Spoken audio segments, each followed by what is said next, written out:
The term Dark Ages evokes images of crumbling castles, ignorant peasants, and a Europe locked in 1,000 years of backwardness. It's a label that has clung stubbornly to the medieval era, passed down by Renaissance thinkers who wanted to shine brighter by casting their predecessors in shadow. But what if the Middle Ages weren't dark at all? What if they were lit by the steady glow of innovation, adaptation, and resilience? The idea of a dark age was a convenient invention, a narrative created by Renaissance humanists and Enlightenment philosophers to distance themselves from what they saw as a time of superstition and decay. Petrarch, often credited with coining the term, saw the post-Roman world as a descent into cultural darkness. Later, thinkers like Voltaire and Gibbon reinforced this view, painting the medieval period as one long intellectual winter between the golden days of Rome and the brilliance of their own age. But this interpretation is far more myth than fact. The reality is that the Middle Ages were filled with movement, innovation, and change. Instead of a world locked in ignorance, we find centuries of survival, adaptation, and learning. Even the so-called fall of Rome didn't wipe out civilization. It simply transformed it. Kingdoms rose from former provinces, languages evolved, and Christianity spread across the continent, bringing with it a new cultural framework that would shape Europe for centuries. Monasteries became centers of learning and diplomacy. Law codes were written. Trade resumed. While these changes were slow and sometimes uneven, they show a society adapting rather than collapsing. The darkness was never absolute.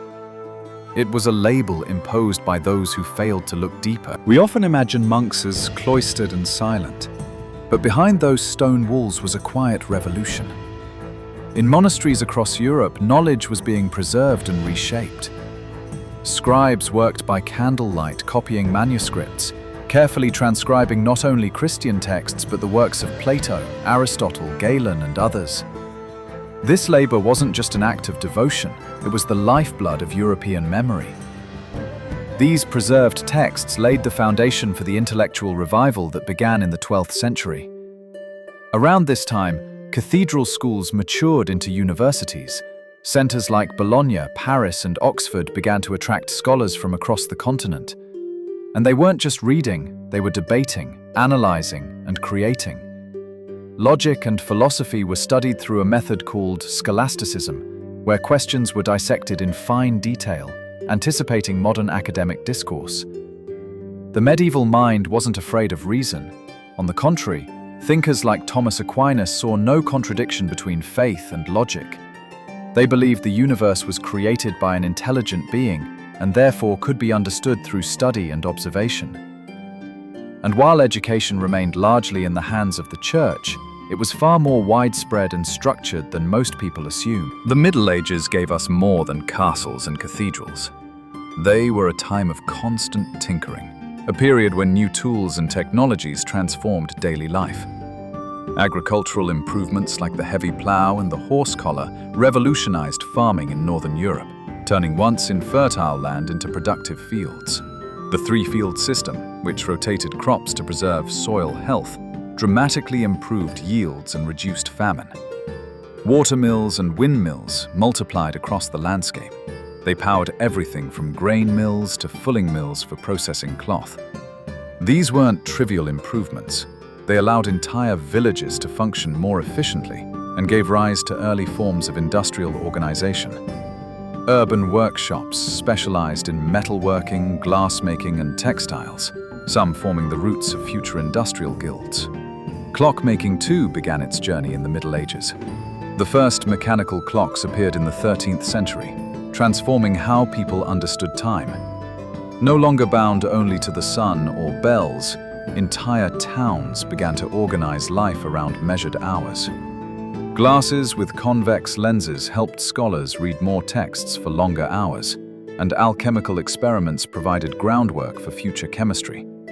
Medical knowledge was likewise a mix of old and new.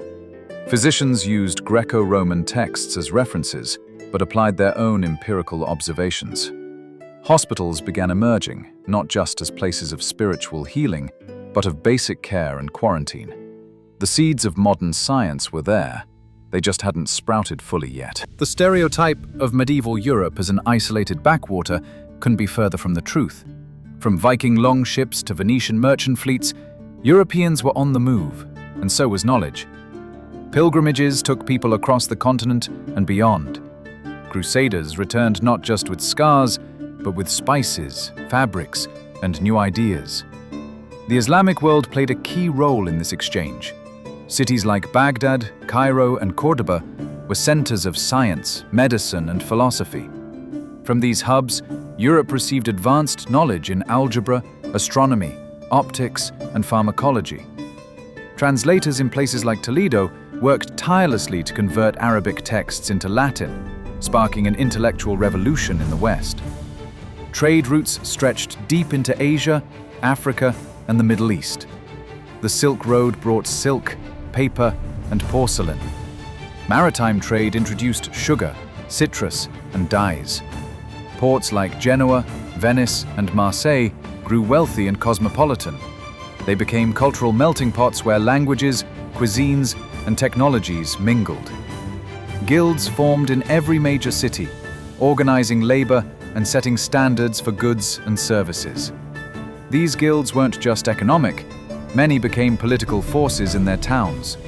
They provided education, social security, and even healthcare to their members. All of this reflects a deeply interconnected society, one that was experimenting with urban life long before the modern era. It's easy to romanticize knights and kings, but they were only a sliver of the medieval population.